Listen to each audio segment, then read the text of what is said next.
The dust swirled beneath Tabitha Rose's bare feet as she sprinted down the main street of Challis, Idaho, her golden hair flying wild behind her, tears streaming down her face, not caring who saw the preacher's daughter in such a state of disarray. It was 1876, and propriety dictated that young ladies, especially a minister's daughter, should maintain decorum at all times. But on this sweltering July afternoon, Tabitha had abandoned all pretense of being the perfect, dutiful daughter that everyone in town expected her to be. Her lungs burned as she ran past the general store where Mrs. Hathaway stood with her mouth agape, past the barber shop where old Mr. Fletcher paused mid-snip, and past the saloon where even the usual afternoon drinkers spilled onto the boardwalk to watch the spectacle. The rough dirt road scraped against her soles, but the physical pain was nothing compared to the ache in her heart. Miss, wait!" A deep voice called from behind her. Tabitha ignored it, pushing herself to run faster. She needed to get away from the town, from her father's rigid expectations, from the news she had just received. The sound of hoofbeats grew louder, and before she knew what was happening, a tall cowboy on a chestnut mare cut in front of her path, forcing her to skid to a halt. Dust billowed around her ankles as she nearly collided with the horse. "Whoa there, miss," the cowboy said, swinging down from his saddle with the ease of a man who had spent his life on horseback. "You're running like the devil himself is on your heels." Tabitha took a step back, suddenly aware of how she must look, her hair disheveled, her face tear-stained, and her feet filthy and bare. She hadn't even grabbed her boots when she fled the parsonage after her father's pronouncement. The cowboy stood before her, tall and broad-shouldered, with sun-bronzed skin and eyes the color of a summer sky. He was a stranger, someone she had never seen in Challis before, which meant he didn't know who she was or what was expected of her. There was something liberating in that. "Are you all right?" he asked, his voice gentler now. He removed his hat, revealing thick waves of dark brown hair. "What's got you running barefoot through town like that?" Tabitha wiped at her tears with the back of her hand, leaving a smudge of dirt across her cheek. "It's not your concern, sir," she said, attempting to recover some semblance of dignity. The cowboy's eyes crinkled at the corners as he offered a half-smile. "The name's Owen Irwin, not sir, and when I see a young woman running like she's fleeing a stampede, I make it my concern." "I'm perfectly fine, Mr. Irwin," she replied stiffly, though her quivering chin betrayed her. Owen looked down at her bare feet, then back at her face. "Your feet tell me otherwise," he said. "They're bleeding." Tabitha glanced down and saw he was right. Small cuts crisscrossed her soles, and only now did she register the stinging pain. "Let me help you," he offered, gesturing to his horse. "At least let me take you somewhere to clean those cuts." She hesitated. Getting on a horse with a stranger would only add to the scandal she had already created, but the thought of walking back through town, facing all those staring eyes, was unbearable. "I can't go back," she whispered, more to herself than to him. "Back where?" Owen asked, his blue eyes studying her face with genuine concern. The dam broke and words spilled out before she could stop them. "The parsonage. My father, he's arranged for me to marry Deacon Sullivan. He's announcing it at Sunday service this weekend, but I won't," her voice cracked. Understanding dawned on Owen's face. "You're Preacher Rose's daughter." Tabitha nodded miserably. "Tabitha Rose, and now you understand why I can't be seen with you. I've already caused enough of a spectacle." Owen glanced down the street where townspeople were beginning to gather, pointing and whispering. "Well, Miss Rose, seems to me the damage is already done, and those feet need attention." He extended his hand. "Come on, I promise to be a gentleman." Something in his steady gaze made her trust him. Perhaps it was the lack of judgment, or perhaps it was simply that he was offering escape when she needed it most. Whatever the reason, Tabitha placed her hand in his and allowed him to help her onto his horse. "Where are we going?" she asked as he swung up behind her, his arms reaching around to take the reins. "To the creek just outside town," Owen replied. "It's quiet there and you can wash those cuts, then I'll take you wherever you want to go." As they rode out of Challies, Tabitha was acutely aware of the strong presence behind her and the scandalized looks on the faces they passed. By sundown, everyone in town would know that Preacher Rose's daughter had run away with a mysterious cowboy. The thought should have terrified her, but instead, she felt an unexpected flutter of something that felt strangely like freedom. The creek was just as Owen had described it, quiet and secluded, with clear water flowing over smooth stones. He helped her down from the horse and led her to the water's edge, where she gratefully sank her burning feet into the cool stream. "Thank you," she said softly, watching as the water washed away the dirt and blood. Owen sat on a nearby rock, giving her space. "So, Deacon Sullivan," he said after a moment, "I'm guessing he's not the man of your dreams." Tabitha let out a humorless laugh. "He's 63 years old, Mr. Irwin, and I'm 19. Owen whistled low. "That's quite an age gap. He's wealthy and widowed 3 times over. My father says it's a good match, that Deacon Sullivan will provide for me and bring prestige to our family." She shook her head. "But I can't bear the thought of being his wife." "What do you want, Miss Rose?" Owen asked, the question so direct it startled her. No one had ever asked her that before. What did she want? The question seemed almost too vast to answer. "I want." She paused, searching for words. "I want to make my own choices. I want to marry someone I love, not someone chosen for me. I want adventure and passion," and she stopped abruptly, embarrassed by her own candor. Owen nodded thoughtfully. "Sounds reasonable to me." "Not to my father," Tabitha replied bitterly. "To him, my duty is to obey. And that's why you ran," she nodded, wiggling her toes in the cool water. "I didn't have a plan. I just couldn't stay there and listen to him tell me how fortunate I was." Owen was quiet for a moment, skipping a stone across the water. "I'm heading to Montana," he finally said. "Got a job offer at a ranch near Helena. Was just passing through Challies on my way." Tabitha looked up at him, suddenly curious about this man who had appeared at the exact moment she needed someone. "What brings you to this part of the country, Mr. Irwin?" he smiled, and it transformed his face, making him look younger and more approachable. "Just Owen, please. And I've been working my way north from Texas. Started as a cattle driver, then ranch hand, now foreman if this new position works out." He paused.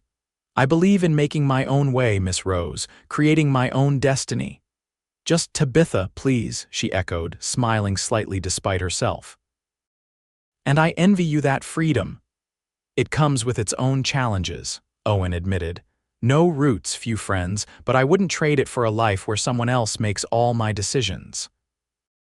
They fell into a companionable silence, the only sounds the babbling of the creek and the occasional nickering of Owen's horse. Tabitha found herself studying the cowboy surreptitiously.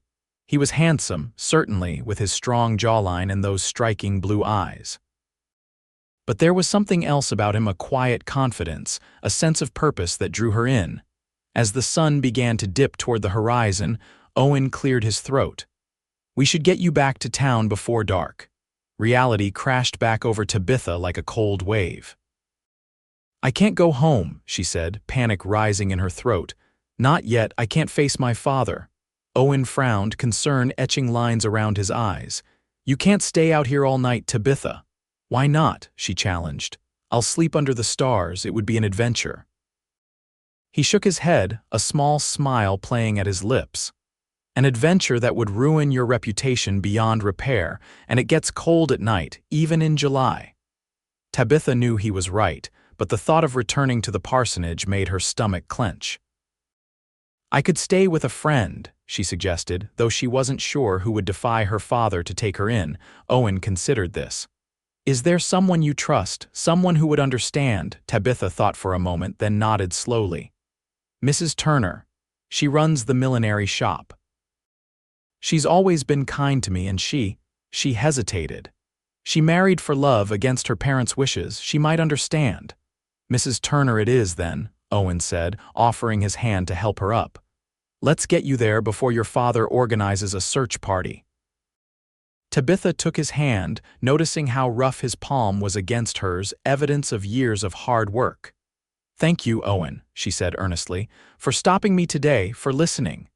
His blue eyes held hers for a moment longer than necessary. Anyone would have done the same. "No," she replied, shaking her head. "They wouldn't have." They rode back into Challies as the sky turned a deep orange pink, the setting sun casting long shadows across the dusty street. Owen kept his horse at a walk, aware that they were already the subject of enough gossip without galloping dramatically into town. The millinery shop was on the east end of Main Street, a tidy building with a large window displaying fashionable hats. As they approached, Tabitha saw with relief that there was still a light burning inside despite the closed sign on the door. Owen helped her down from his horse, steadying her as her tender feet touched the ground.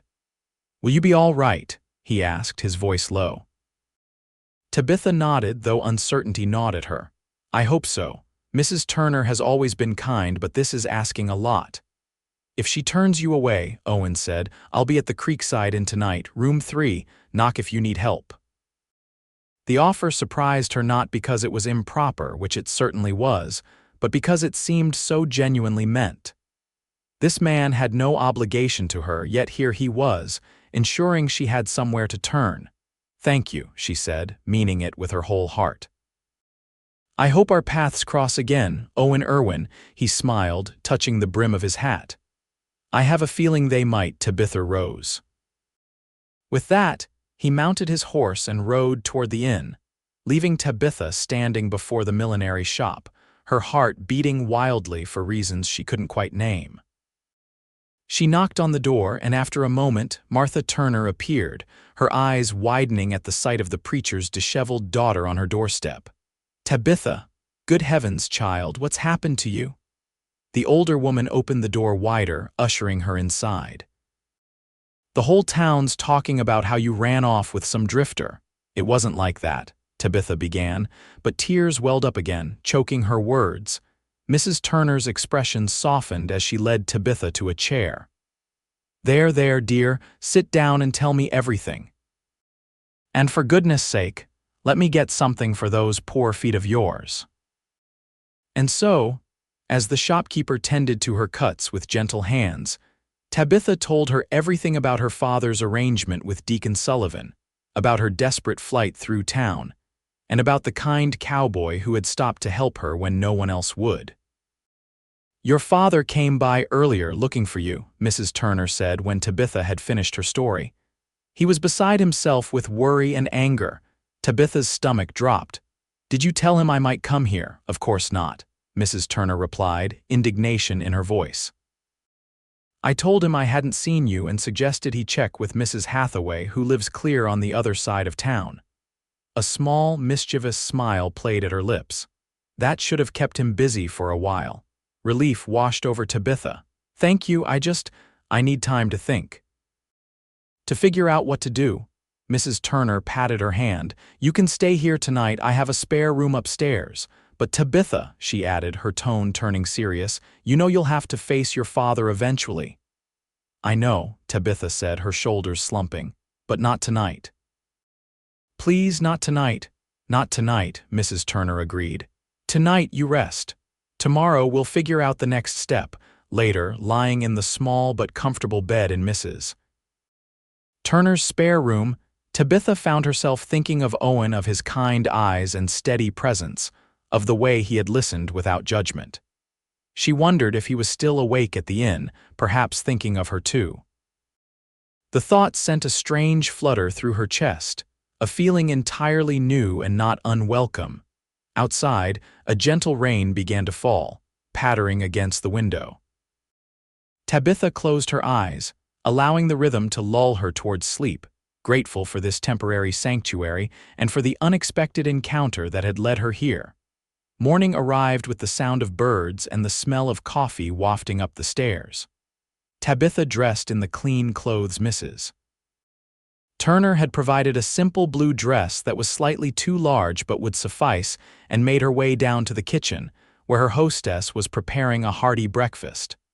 "Good morning, dear," Mrs. Turner greeted her warmly. "How did you sleep?" "Better than expected," Tabitha admitted, taking a seat at the small table. "Thank you again for taking me in." "Think nothing of it." Mrs. Turner set a plate of eggs and bacon before her. Eat up. You'll need your strength today. Tabitha picked up her fork, though her appetite had diminished at the reminder of what lay ahead. Has my father been by this morning? Not yet, but I expect him soon. Word travels fast in Challies. Mrs. Turner sat down across from her with her own plate. Have you decided what you're going to do? Tabitha pushed her eggs around. I can't marry Deacon Sullivan, I won't. That's what you won't do, Mrs. Turner said gently, but what will you do instead? It was a question Tabitha had pondered throughout the night, and she still had no clear answer. She had few skills that would allow her to support herself independently. She could sew and keep house, but those were not professions that would sustain her. She had some education, more than many young women in Challies, but teaching positions were scarce and usually went to unmarried women with formal training. I don't know, she admitted, but there must be something, somewhere I could go, something I could do. Mrs. Turner studied her thoughtfully. You know, I could use help in the shop. Business has been good lately, and I've been thinking of taking on an assistant. Hope flared in Tabitha's chest. Do you mean it? You'd hire me? I would, Mrs. Turner nodded. You have a good eye for color and design. I've noticed it when you've come in for new hats, and you're a quick learner. Of course, she added with a sigh, your father might not approve. My father doesn't approve of anything that doesn't align with his vision for my life, Tabitha said bitterly. A knock at the front door interrupted their conversation. Mrs. Turner rose, giving Tabitha's hand a reassuring squeeze. That will be him now. Would you like me to speak to him first? Tabitha nodded gratefully, her throat suddenly too dry to speak. Mrs. Turner disappeared into the front of the shop, and Tabitha heard the murmur of voices, her father's deep, authoritative tone and Mrs. Turner's calm replies. Then footsteps approached the kitchen, and Preacher Elias Rose appeared in the doorway, his tall figure imposing in his black Sunday suit, his face a mask of stern disapproval. Tabitha, he said, her name sounding like a judgment in his mouth. You have caused quite a spectacle. The entire town is talking about how my daughter ran through the streets like a wild thing and rode off with a strange man. Tabitha stood, finding courage she didn't know she possessed. Father, we are leaving. He cut her off. Now. You will come home and we will discuss your behavior and your future. Deacon Sullivan is reconsidering his offer after yesterday's display. Good, Tabitha said, surprising herself with her boldness. Because I will not marry him, Father, I cannot. Preacher Rose's face darkened. You will do as you're told, Tabitha. It is not your place to question the decisions I make for your welfare, my welfare. Tabitha's voice rose. How is marrying me off to a man 3 times my age for my welfare? He's buried 3 wives already. He is a man of means and position in this community, her father retorted. He can provide for you in a manner I cannot, and he is a godly man. I don't love him, Tabitha said simply, her father scoffed. Love, what has love to do with marriage?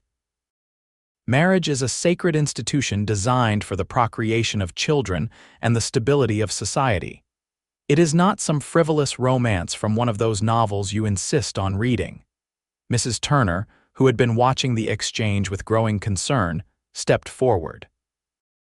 Elias, she said, addressing the preacher by his first name, something few in Challies would dare to do, perhaps you should listen to your daughter. She has legitimate concerns.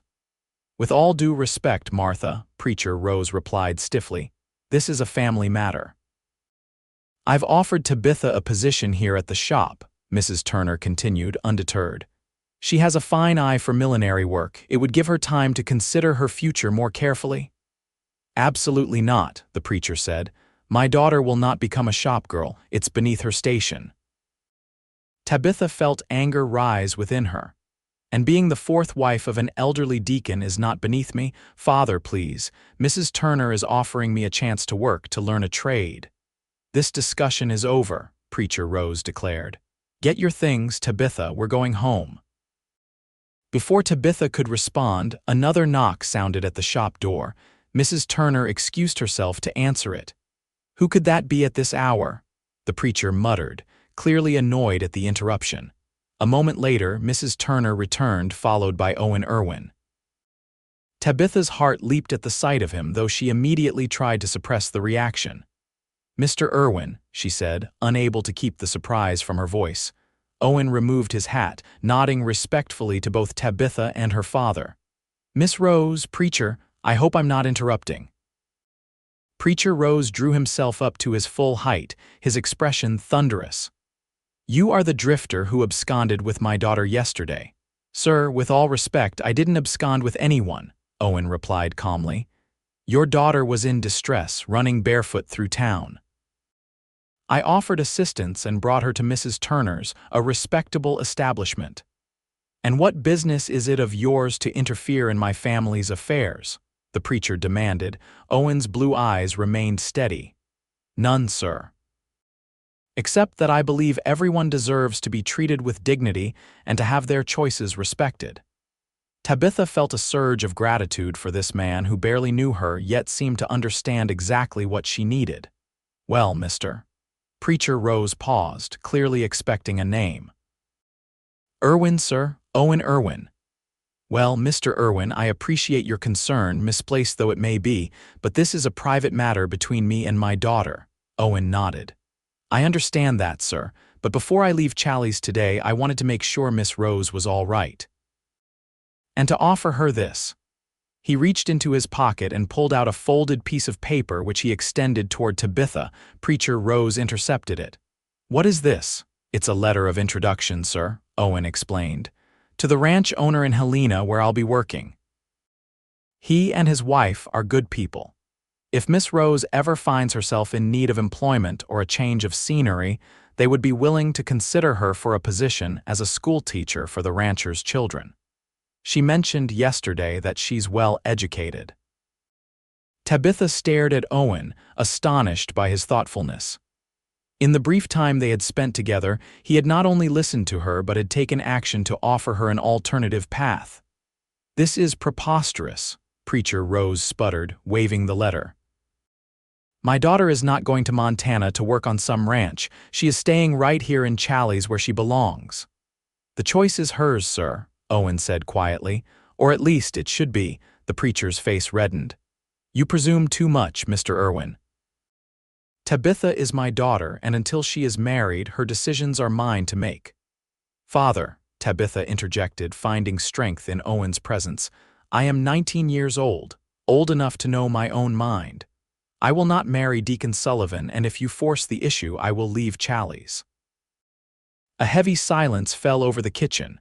Mrs. Turner looked between father and daughter with worry in her eyes. Owen stood resolute, his gaze never leaving Tabitha's face. "Is that what you want?" Preacher Rose finally asked, his voice quieter now. "To leave your home, your family?" Tabitha felt tears prick her eyes. "No, father, what I want is for you to listen to me, to respect that I should have some say in my own life, in who I marry." She took a deep breath. "I want to stay in Challies. I want to work for Mrs. Turner and learn a trade. And someday, yes, I want to marry, but to someone I choose, someone I love." Her father looked at her as if seeing her for the first time not as his obedient daughter but as a young woman with her own thoughts and desires. The realization seemed to trouble him deeply. "And if I refuse?" he asked. "If I insist that you come home now and prepare to become Deacon Sullivan's wife?" Tabitha squared her shoulders. "Then I will leave, today. Perhaps to Montana," she glanced at Owen, "or perhaps somewhere else, but I will not be forced into a marriage I do not want." Preacher Rose looked from his daughter to Owen, then to Mrs. Turner. Something in his rigid posture seemed to soften just slightly. "You've always been stubborn," he said to Tabitha, a hint of something like grudging admiration in his tone. "Like your mother was." The mention of her mother, who had died when Tabitha was 12, caught her by surprise. Her father rarely spoke of his late wife. "I loved your mother dearly," he continued, his voice gruff with emotion. "It wasn't an arranged marriage, you know. We met at a church social in Virginia. I was smitten from the moment I saw her." Tabitha had never heard this story before. "You married for love?" "I did," he admitted. My father, your grandfather, disapproved. He wanted me to marry the daughter of another preacher to strengthen ties between our congregations, but I defied him. For her? Then how can you ask me to do what you yourself refuse to do? Tabitha asked softly. Her father was silent for a long moment. I thought I was protecting you, he finally said, securing your future. Deacon Sullivan may not be young or handsome, but he would never let you want for anything. Except love, Tabitha said, and choice. Preacher Rose sighed heavily, suddenly looking older than his 50 years. Perhaps we could compromise. You may work for Mrs. Turner for a time. And we will. Reconsider the arrangement with Deacon Sullivan. It wasn't a complete victory, but it was more than Tabitha had dared to hope for. Thank you, Father. Don't thank me yet, he cautioned. There will be conditions. You will continue to live at home. You will attend church and maintain your reputation, and we will revisit this discussion in 3 months' time. Tabitha nodded, understanding that this was as much as he could concede right now. I agree. Her father turned to Owen, his expression still stern but less hostile. Mr. Irwin, I appreciate your concern for my daughter's welfare, misguided though your methods may have been. But I would ask that you leave this matter to our family now. Owen nodded respectfully. Of course, sir. He turned to Tabitha, his blue eyes conveying something that words could not. Miss Rose, it was a pleasure to make your acquaintance. I wish you well. Thank you, Mr. Irwin, she replied formally, though her heart was speaking a different language entirely. Safe travels to Montana.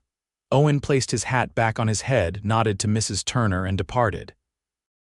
Tabitha watched him go, feeling as though something significant was walking out the door with him. I'll come by tomorrow to discuss the details of your employment, Mrs. Turner said to Tabitha, breaking the silence that had fallen. Thank you, Tabitha replied, grateful beyond words for the older woman's support. Preacher Rose cleared his throat. We should be getting home. There's much to discuss. As they walked back to the parsonage, Tabitha's mind was not on the conversation with her father that lay ahead, but on Owen Irwin, on his kindness, his principles, and the way he had stood up for her without hesitation. She wondered if she would ever see him again, and the thought that she might not left an unexpected ache in her chest. Little did she know that fate had other plans that would bring the cowboy and the preacher's daughter together again in ways neither could have anticipated. The next few weeks passed in a blur of activity for Tabitha. True to his word, her father allowed her to work at Mrs. Turner's millinery shop, where she quickly proved herself adept at both crafting hats and charming customers. The work was satisfying in ways she hadn't expected, giving her not only purpose, but also a small measure of independence as she began to earn her own modest wage. The scandal of her barefoot flight through town gradually subsided, though she still occasionally caught people whispering when she passed. Deacon Sullivan, his pride wounded by her public rejection, had withdrawn his offer of marriage and was now reportedly courting a widow from the neighboring town of Mackay. Life had settled into a new pattern, and while it wasn't perfect, her father still watched her closely and clearly hadn't abandoned all hope of seeing her suitably married. It was better than before. Yet despite these positive changes, Tabitha found herself thinking often of Owen Irwin. She wondered how he was faring in Montana, if he liked his new position, if he ever thought of the barefoot girl he had rescued in Challies.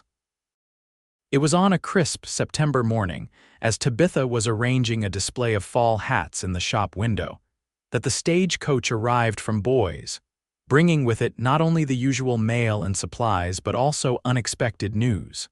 Mrs. Turner burst into the shop from her errand to the general store, her cheeks flushed with excitement. Tabitha, you won't believe what I just heard. There's been a gold strike. Tabitha turned from her work, surprised by her employer's uncharacteristic animation. A gold strike? Where? Just north of here in the Salmon River Mountains, Mrs. Turner replied, setting down her parcels. They're saying it's significant. Not just a few flakes, but real veins. The stage driver was full of the news. Says men are already pouring in from all directions. Tabitha considered this news thoughtfully. Gold strikes had transformed many quiet western towns into booming, bustling centers of activity, often with both positive and negative consequences. "What will this mean for Challies?" she asked. "Change, dear, rapid change, Mrs. Turner began unpacking her purchases. "The town will grow, new businesses will open, there'll be more demand for everything: goods, services, housing." Her eyes twinkled. "And hats, ladies' hats and gentlemen's hats, we should prepare for increased business over the next 2 weeks, Mrs. Turner's prediction proved accurate. Challies began to transform as prospectors, merchants, and fortune seekers of all stripes arrived daily. New tents and hastily constructed buildings sprouted up on the outskirts of town. The saloons stayed open all hours, and the general store could barely keep its shelves stocked. The millinery shop flourished as well. No longer catering only to the local women, they now found themselves creating hats for the wives and daughters of mining investors and engineers, who had come to assess the strike's potential. Tabitha worked longer hours, her nimble fingers crafting elegant creations that sold as quickly as she could make them. Her father viewed the town's rapid growth with mixed feelings. On one hand, his congregation swelled as new arrivals attended Sunday services. On the other, he decried the increase in sinful establishments and rowdy behavior that accompanied the gold rush. "The devil finds work for idle hands," he proclaimed from his pulpit, "and gold fever makes for the idlest hands of all, grasping always for what is not theirs." Tabitha listened to his sermons with half an ear, her mind more often occupied with practical matters: new hat designs, fabric orders, and increasingly, the changes taking place in Challies. The once quiet town she had known all her life was becoming something different, something more expansive and unpredictable. It was exciting and unsettling all at once. It was on a particularly busy Saturday afternoon when the shop bell jingled, announcing yet another customer. Tabitha, her arms full of hat boxes she was arranging on a high shelf, called out without turning, "I'll be with you in just a moment." "Take your time, Miss Rose. I've waited this long to see you again, I can wait a few minutes more." The familiar voice sent a shock through Tabitha's system. She whirled around so quickly that she nearly lost her balance on the small step stool where she stood. Owen Irwin caught her elbow, steadying her. "Careful there," he said, his blue eyes crinkling with his smile. "Owen," she exclaimed, then immediately tried to compose herself, aware that Mrs. Turner was watching with undisguised interest from behind the counter. "I mean, Mr. Irwin, what a surprise." He looked much as she remembered, tall and broad-shouldered, with that same quiet confidence, but there was something different about him too. His clothes were of better quality, and he carried himself with even greater assurance.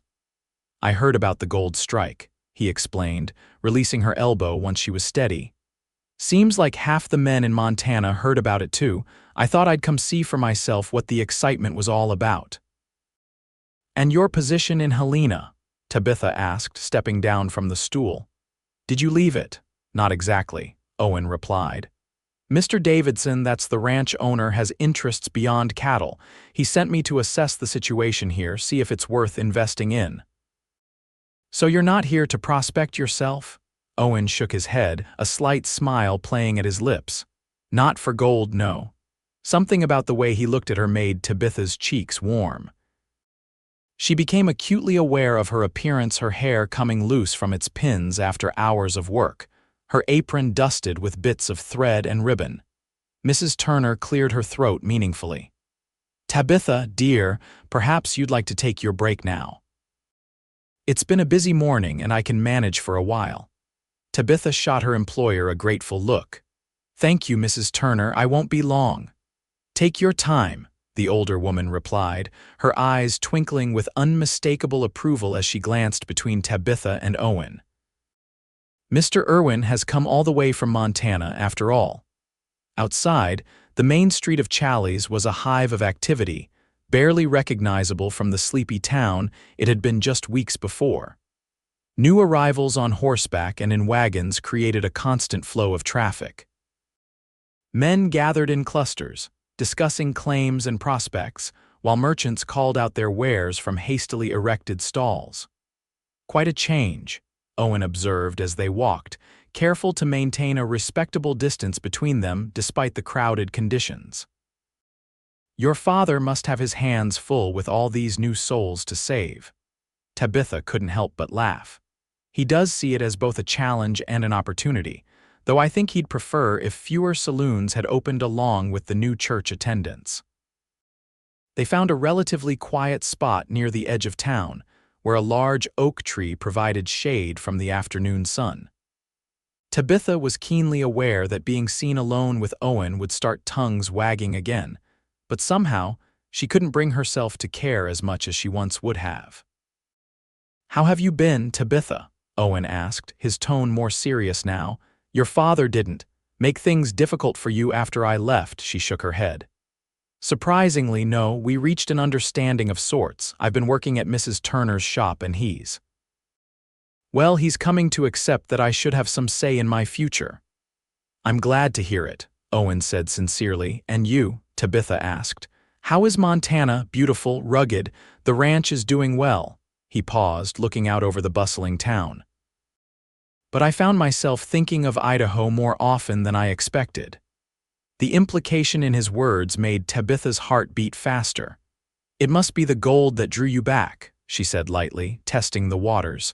Owen's blue eyes met hers directly. "It wasn't the gold, Tabitha." The honesty in his gaze took her breath away. Before she could formulate a response, a commotion from the direction of the main street caught their attention. Raised voices and the sound of something shattering broke the moment. "What's happening?" Tabitha asked, rising to her feet. Owen stood as well, his expression concerned. "Let's find out." They hurried back toward the center of town to discover a crowd gathering outside the Rusty Nail Saloon. Two men were facing off in the street, one a weathered prospector with a wild beard, the other a well-dressed gentleman who appeared to be one of the new mining investors. "You're a thief and a swindler," the prospector was shouting, his face red with fury. "That claim was mine fair and square." "I purchased it legally," the gentleman replied coolly. "If you had bothered to register it properly instead of merely marking it with stones, you would have had legal ownership." "Legal, I'll show you legal." The prospector lunged forward, and only the intervention of several bystanders prevented him from attacking the investor. Sheriff Miller pushed through the crowd, his hand resting meaningfully on his holstered gun. "That's enough. Both of you cool down or you'll be spending the night in my jail." The tension in the air was palpable. Tabitha had never seen such open hostility in the normally peaceful town. She glanced at Owen, who was watching the scene with a grim expression. "This is the dark side of a gold strike," he murmured to her. "Brings out both the best and worst in people. Greed, desperation, hope they're a volatile mix." As the sheriff managed to disperse the crowd and separate the two antagonists, Tabitha noticed her father approaching from the direction of the church, his face set in lines of disapproval. "Tabitha," he called when he spotted her. "You shouldn't be out here. This is no place for a young lady."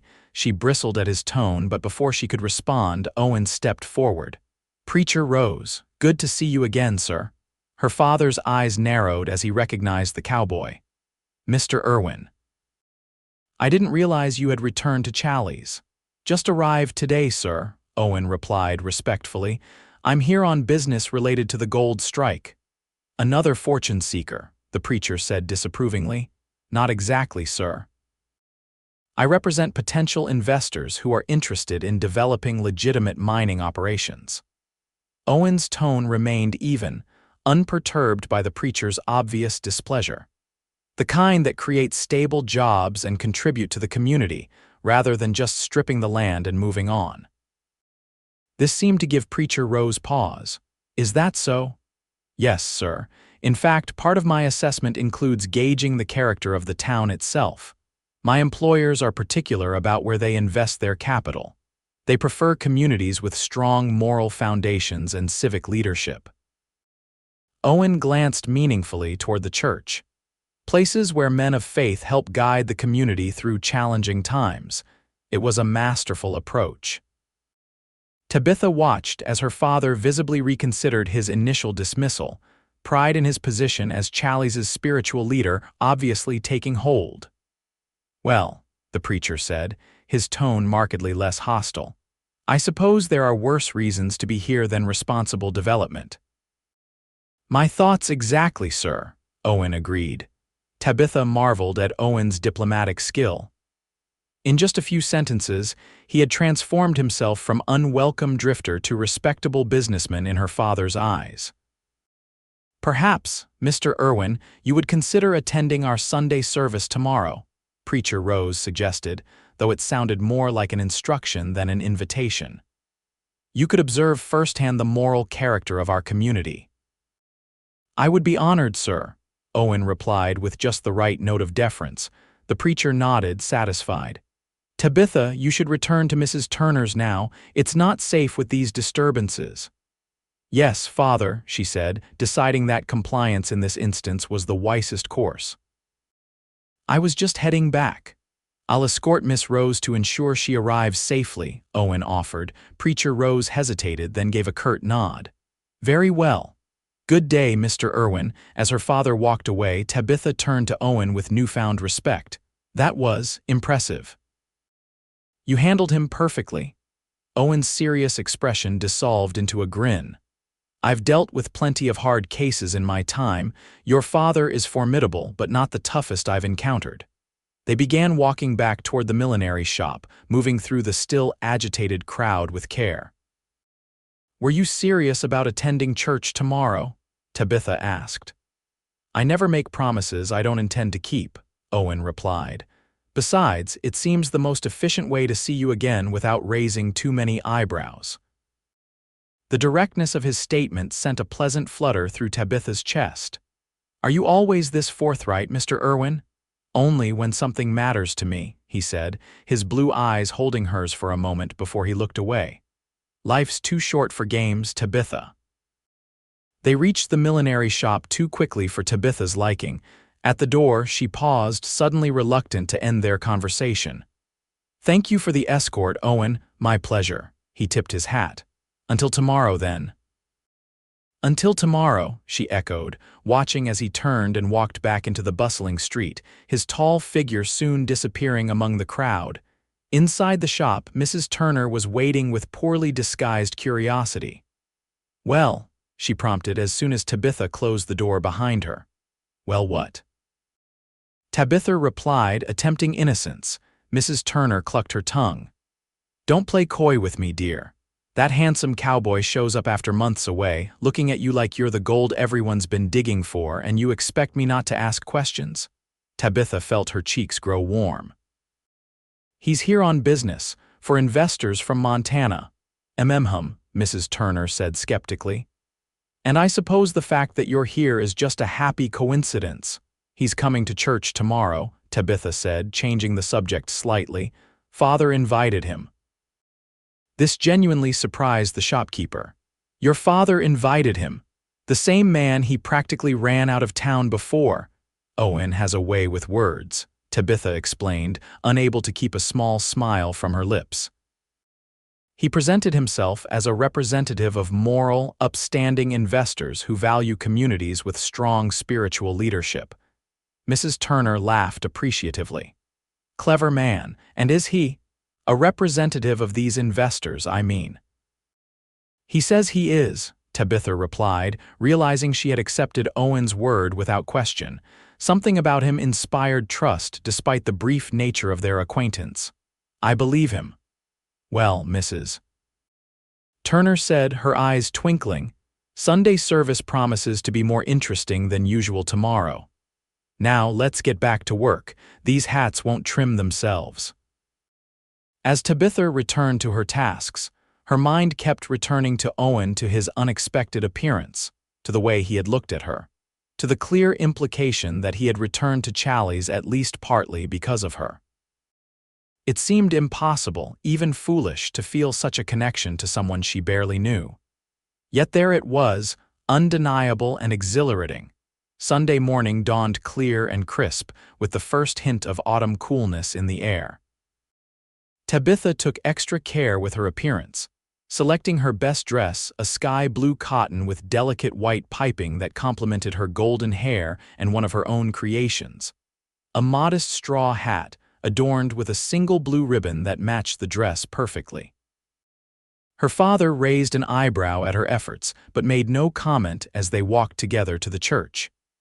The white wooden building, once the perfect size for Challies' small congregation, now seemed inadequate for the swelled population. Extra benches had been brought in, and still, it was likely some would have to stand during the service. Tabitha scanned the crowd as they approached, her heart leaping when she spotted Owen already there, dressed in a clean dark suit that looked new, his normally unruly hair neatly combed. He was engaged in conversation with Mr. Davidson, the town banker, who was nodding with interest at whatever Owen was saying. Preacher Rose noticed the direction of her gaze. "Your Mr. Irwin appears to be making connections already," he observed. "He's not my Mr. Irwin, father," Tabitha corrected automatically, though the phrase sent an unexpected thrill through her. "Perhaps not," her father replied with a shrewdness that surprised her, "but it's clear he would like to be." Before Tabitha could respond to this startling observation, they reached the church steps, and her father moved ahead to greet the congregants as was his custom. Tabitha followed more slowly, nodding politely to familiar faces and new ones alike. Owen spotted her and excused himself from his conversation with the banker. "Miss Rose," he greeted her, his voice formal but his eyes warm. "You look lovely this morning." "Thank you, Mr. Irwin," she replied with equal formality, aware of curious glances from those nearby. "I'm pleased you could join us today." "I wouldn't have missed it," he said. "Your father has quite a reputation as a powerful speaker. People all the way in Helena have heard of Preacher Rose's sermons." Tabitha doubted this was entirely true but appreciated the sentiment. "He'll be pleased to hear that. Though today, his sermon will likely address the evils of gold fever and the importance of maintaining moral standards despite the sudden prosperity." Owen's lips twitched with suppressed amusement. "I look forward to it." The church bell began to toll, signaling the start of the service. Tabitha moved toward her customary seat in the front pew, reserved for the preacher's family. To her surprise, Owen followed. "Would it be presumptuous of me to sit with you?" he asked quietly. It would raise eyebrows, certainly. The preacher's daughter did not typically sit with gentlemen callers during Sunday service, but Tabitha found herself nodding. Not at all. They settled side by side on the hard wooden pew. Tabitha was acutely aware of Owen beside her, the faint scent of soap and leather that clung to him, the solid presence of his shoulder next to hers. When her father emerged to begin the service and saw them sitting together, his eyebrows rose fractionally, but he made no comment. As Tabitha had predicted, the sermon focused on the moral dangers presented by the gold strike. Preacher Rose was in fine form, his deep voice resonating throughout the packed church as he warned against greed, dishonesty, and moral laxity. "Gold itself is not evil," he thundered from the pulpit. "It is a creation of God, like all things in this world, but the love of gold, the covetousness it inspires, that, my friends, is where sin takes root. For the love of money is the root of all evil, 1 Timothy tells us." Beside her, Owen listened attentively, occasionally nodding in agreement. Tabitha found herself watching him as much as her father, noting the thoughtful expression on his handsome face. After the service, congregants lingered outside the church, engaging in the usual Sunday socializing that had become even more important as the town grew and changed. Tabitha stood with Owen, uncomfortably aware of the speculative glances being cast their way. "Your father is indeed an impressive speaker," Owen commented. "I particularly appreciated his distinction between the value of honest work and mere fortune-seeking." "He feels very strongly about it," Tabitha replied, "especially now with so many changes coming to Challies." "Change isn't always bad," Owen said, his gaze steady on her face. Sometimes it opens doors that were previously closed. Before Tabitha could respond to this loaded statement, her father approached, greeting several parishioners as he made his way toward them. "Mr. Irwin," he said, extending his hand, "I trust you found the service illuminating." "Very much so, Preacher Rose," Owen replied, shaking his hand firmly. "Your words on the virtues of honest industry versus mere speculation were particularly resonant. My employers share similar views." The preacher nodded, clearly pleased. "I'm gratified to hear it. Too many see this gold strike as an opportunity for quick riches, rather than sustainable development. Exactly why Mr. Davidson has sent me to assess the situation," Owen agreed. "We're interested in long-term investment equipment, infrastructure, jobs that will last beyond the initial excitement." Preacher Rose's expression grew more approving with each word. "That is indeed a more enlightened approach than most I've encountered lately." He hesitated, then added with obvious reluctance, "Perhaps you would join us for Sunday dinner, Mr. Irwin. We could discuss your plans for Challies in more detail." Tabitha nearly gasped aloud at the invitation. Sunday dinner at the parsonage was a sacred tradition, rarely extended to those outside the church leadership. That her father would invite Owen, the very man he had practically accused of kidnapping her months ago, was nothing short of astonishing. Owen appeared equally surprised but recovered quickly. "I would be honored, sir." And so it was that Owen Irwin found himself seated at the Rose family dining table that afternoon, discussing business prospects and community development with Preacher Elias Rose as if they were old acquaintances rather than former antagonists. Tabitha, serving the simple but hearty meal of roast chicken, potatoes, and fresh bread, marveled at the transformation. "The key," Owen was saying as he accepted a serving of potatoes from Tabitha with a quick smile of thanks, "is to ensure that the benefits of the strike are shared by the community, not just extracted by outsiders who'll leave once the veins are depleted." "Precisely," the preacher agreed, warming to the topic. "Too many of these boom towns turn into ghost towns within a few years. What Challies needs is sustainable growth. Which is why my employers are considering investments in processing facilities, not just extraction," Owen explained. "Creating jobs that will remain even after the initial mining operations scale down." Tabitha listened to their conversation with growing respect for Owen's knowledge and business acumen. This was a side of him she hadn't seen before: articulate, informed, and strategically minded. He spoke about mineral rights, processing techniques, and market dynamics with the confidence of someone well-versed in the industry. "You seem quite knowledgeable about mining operations, Mr. Irwin," she observed during a lull in the conversation. "I thought your background was in ranching." "It primarily is," Owen acknowledged. "But my father was a mining engineer in Colorado. I grew up around the industry, learned its workings firsthand. It's partly why Mr. Davidson selected me for this assessment. I understand both the technical aspects and the impact on local communities." "Your father was an engineer?" Preacher Rose asked, his tone suggesting a reevaluation of Owen's background. "That's a respectable profession."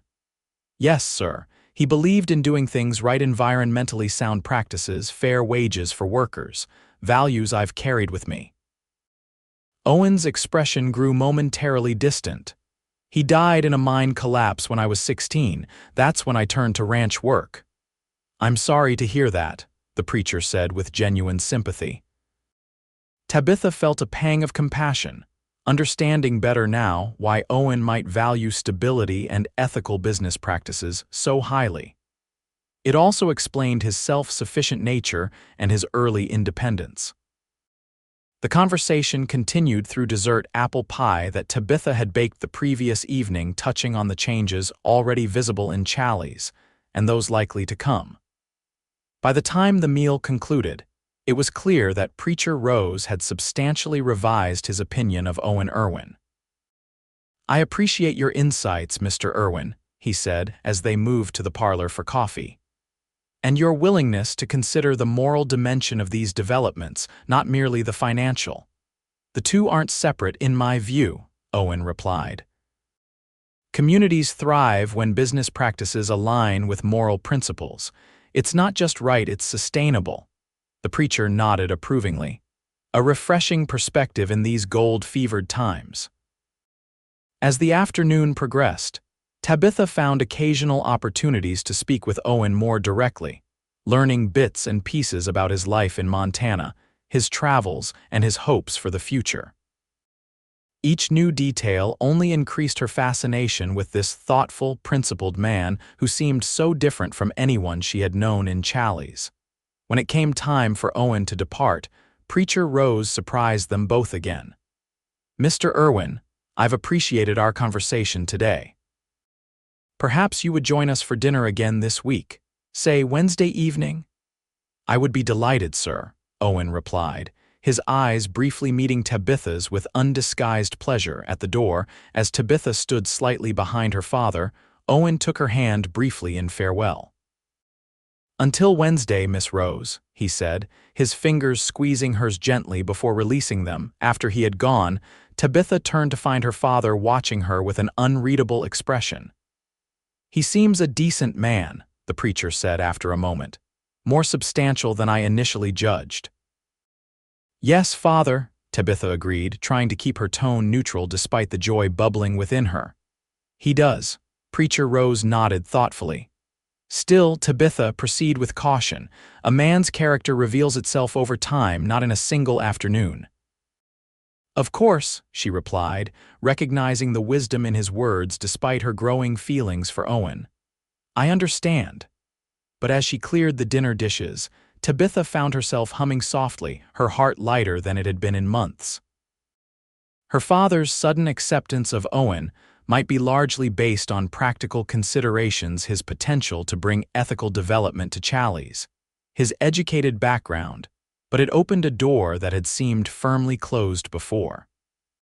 For the first time, Tabitha allowed herself to imagine possibilities beyond the confined future she had once feared, possibilities that included the blue-eyed cowboy who had stopped to help a barefoot girl running through town.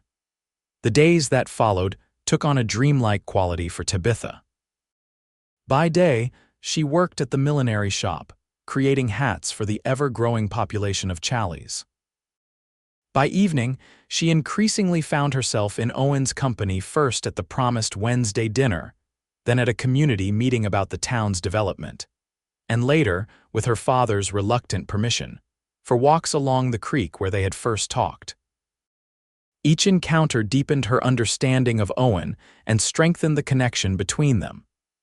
She learned about his childhood in Colorado mining towns, his years driving cattle across the plains of Texas, and his gradual rise to positions of greater responsibility. He spoke of his dreams, too, of someday having his own ranch, of building a life marked by purpose and integrity.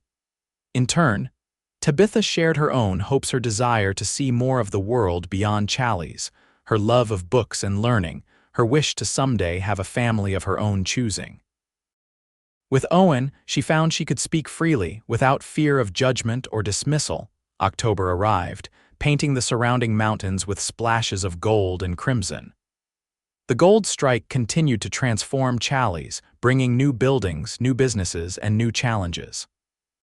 Preacher Rose kept busy ministering to the swelled population, while Tabitha and Mrs. Turner worked long hours to meet the demand for their millinery creations. Owen, too, was busy with his assessment for the Montana investors. He spent his days visiting mining claims, meeting with prospectors and developers, and sending detailed reports back to Mr. Davidson. Yet somehow, he always found time to see Tabitha, even if only for a few minutes each day. It was on a particularly crisp mid-October afternoon, as golden leaves drifted down around them during a walk by the creek, that Owen finally spoke of feelings that had been growing increasingly evident.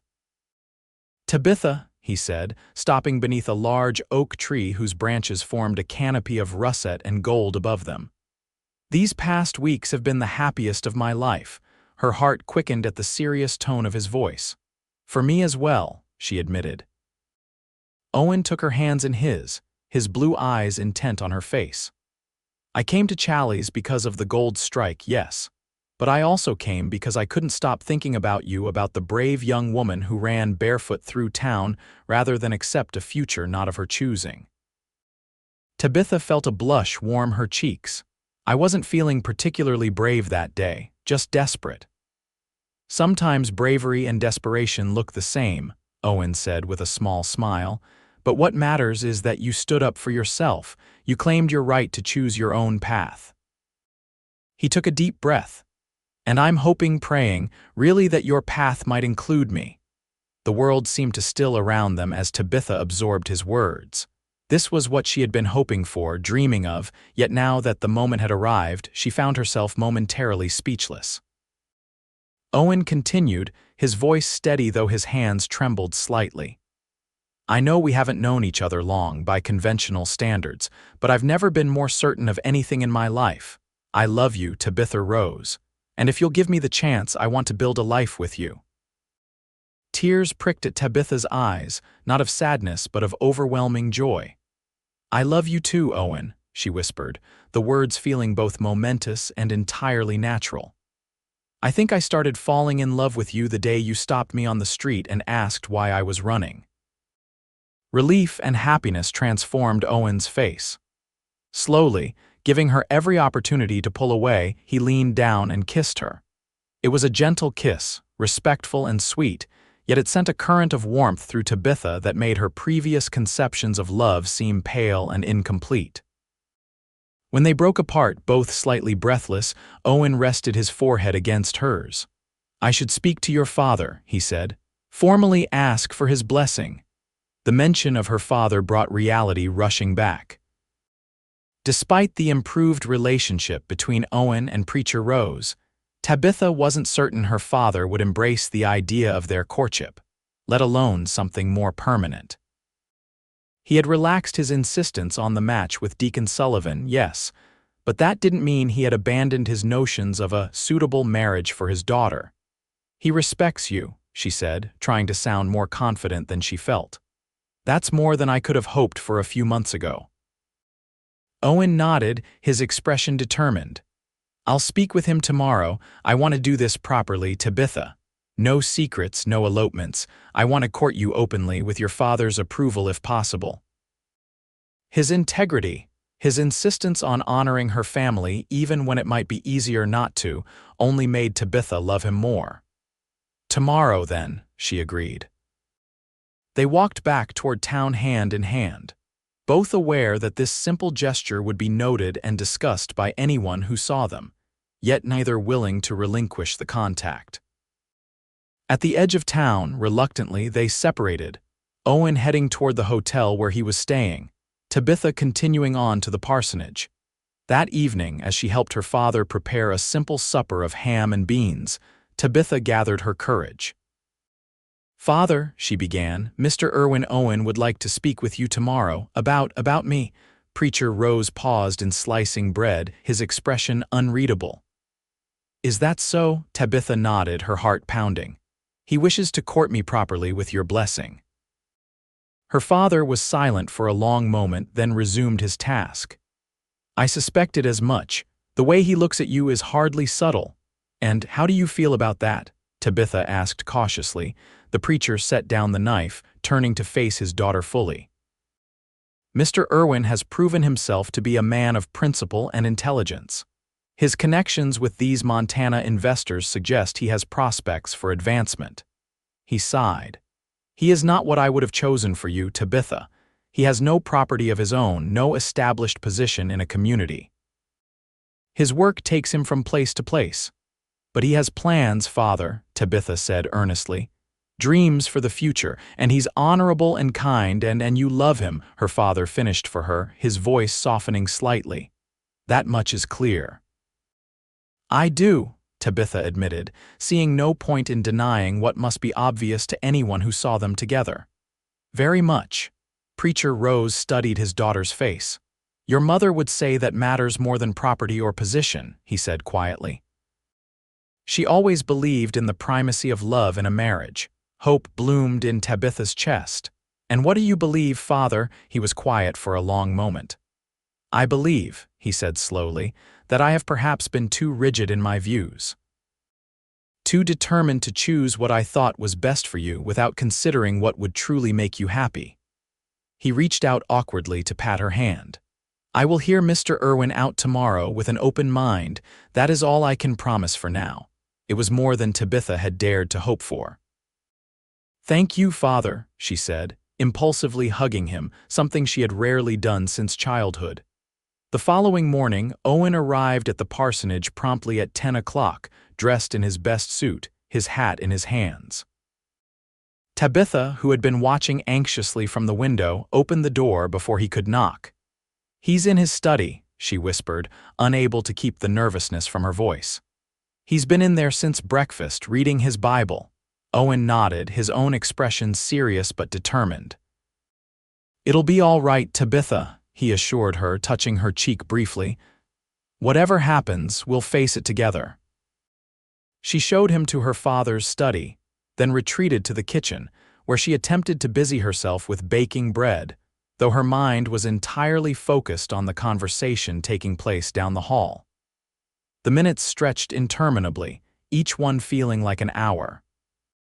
Finally, after what seemed an eternity but was likely less than 30 minutes, she heard footsteps. The study door opened and her father's voice carried down the hallway. "We understand each other then, Mr. Irwin." "Yes, sir," Owen replied. "You have my word." Tabitha held her breath as they entered the kitchen, searching both men's faces for clues. Her father's expression was somber but not angry. Owen's was difficult to read, though when his eyes met hers, she saw warmth there.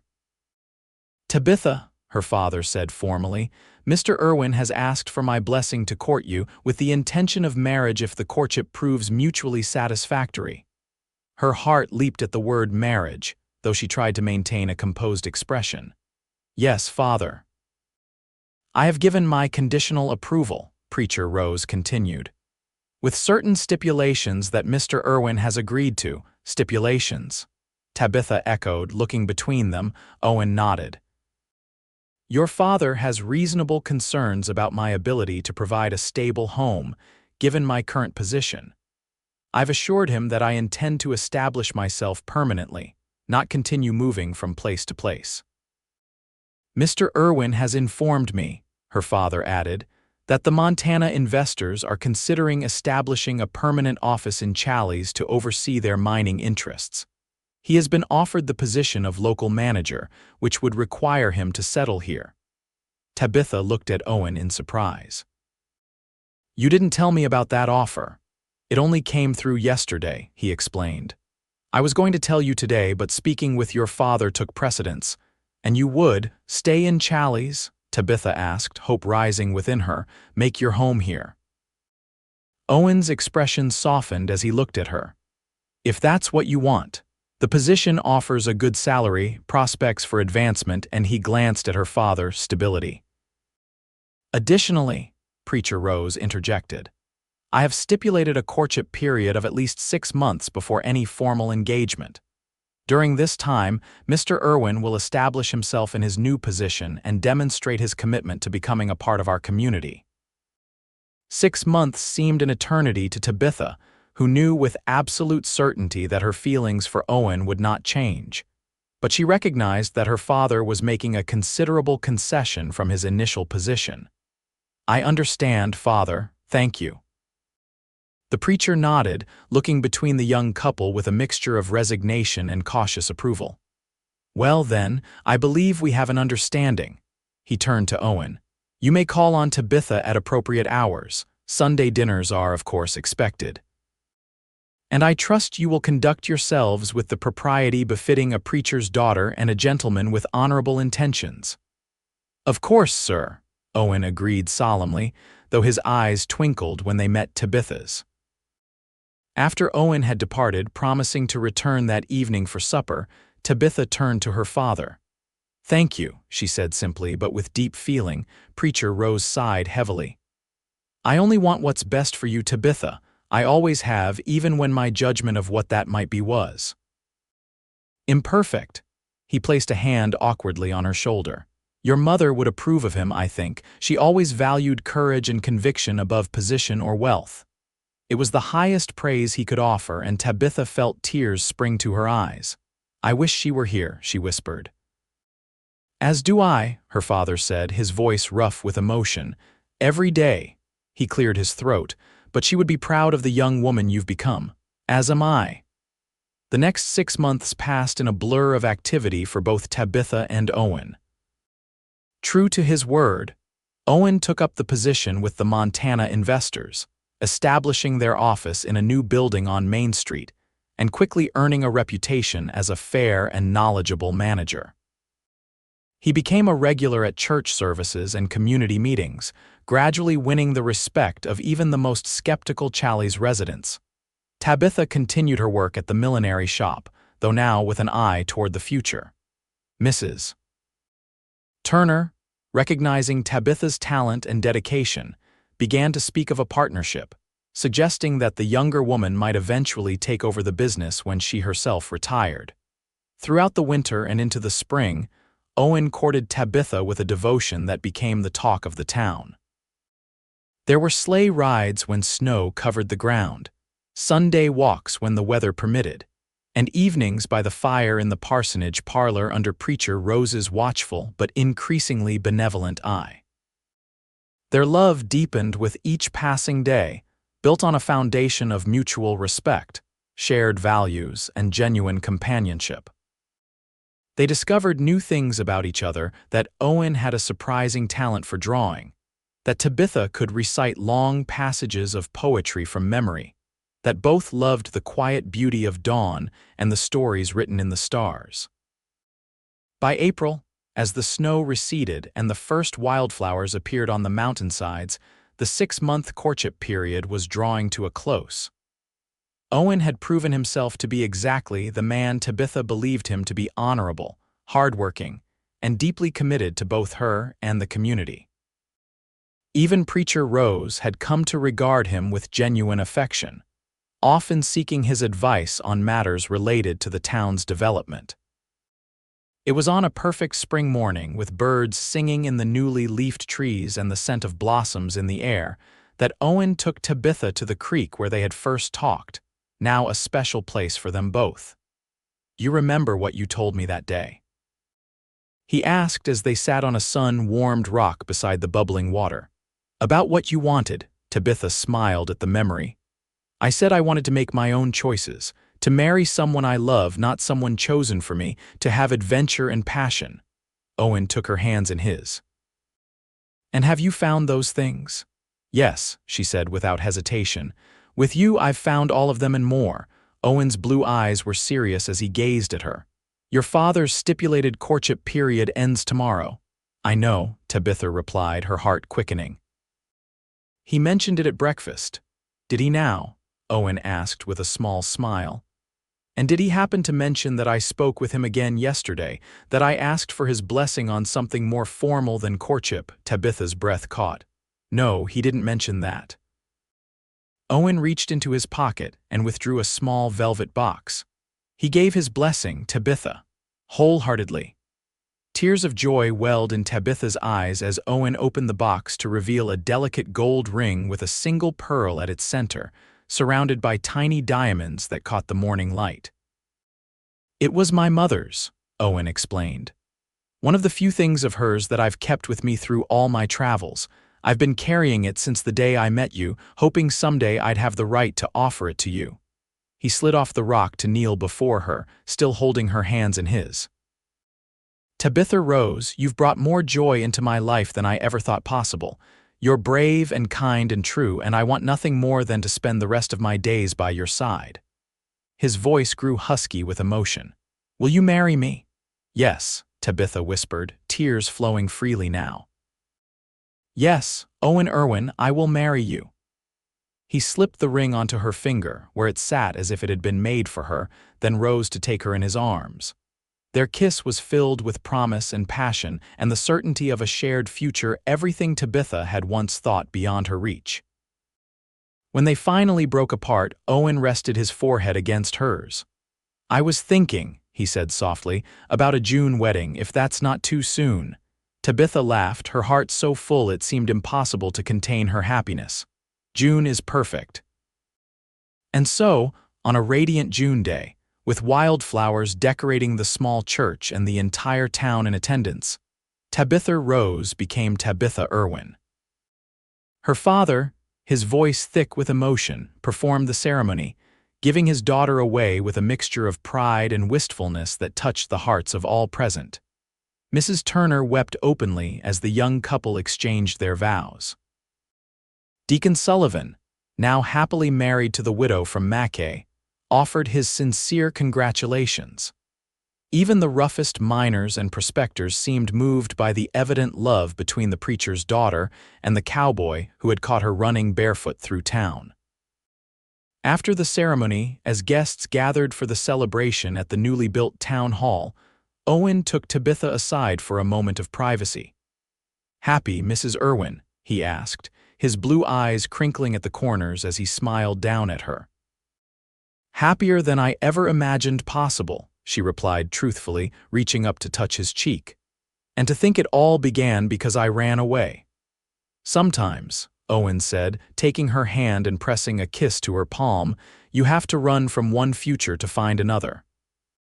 Tabitha smiled, knowing that the future stretching before them now bright with promise, rich with possibility, was one they would build together, step by step, choice by choice, love by love. In the years that followed, Challies continued to grow and change. The gold strike brought prosperity, but, as with all such booms, eventually began to slow. By then, however, the town had established itself as a center for trade and commerce in the region, thanks in part to the wise investments Owen had helped secure and manage. Owen and Tabitha built a comfortable home on the edge of town, with a view of the mountains and enough land for Owen to keep a few horses. The Montana investment firm made him a full partner, recognizing his contribution to their success in Idaho. Tabitha, meanwhile, did indeed become Mrs. Turner's business partner and eventually took over the millinery shop entirely when the older woman retired. Their first child, a son they named William after Owen's father, arrived a year after their wedding. He was followed 2 years later by a daughter, Elizabeth, named for Tabitha's mother.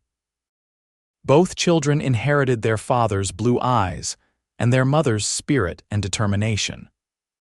Preacher Elias Rose remained a central figure in Challies until his passing in 1888, having lived to see his grandchildren grow and to witness the positive impact of the son-in-law he had once viewed with such suspicion. In his final days, he confided to Tabitha that allowing her to make her own choice painful, though it had been for him to relinquish control, had been one of the wisest decisions of his life. On the 10th anniversary of the day they met, Owen surprised Tabitha by taking her back to the creek where he had first helped the barefoot preacher's daughter wash her injured feet. "Do you ever regret it?" he asked as they sat side by side, watching the play of sunlight on the water. "The path your life has taken, staying in Challies instead of seeing the world as you once wanted to," Tabitha shook her head, leaning against his shoulder. "The world came to us in its own way, and we've built something here that matters: a home, a family, a place in the community." She smiled up at him. "Besides, the greatest adventure I could imagine was loving you." Owen's arm tightened around her. "And we're only just beginning," he promised, bending to kiss her with the same tenderness and passion that had marked their love from the start. As they walked home hand in hand, Tabitha reflected on the strange and wonderful twist of fate that had brought them together, how a moment of desperation and a barefoot flight through town had led to the richest happiness she could have imagined. Life had its hardships and challenges, certainly, but facing them with Owen by her side made all the difference. That evening, as they sat on their porch watching their children play in the yard, with the mountains painted gold by the setting sun, Tabitha felt a deep contentment settle over her. This was the life she had chosen, not perfect, perhaps, but perfectly hers. And it had all begun with a desperate run, bare feet on dusty ground, and a kind cowboy who had stopped to ask why.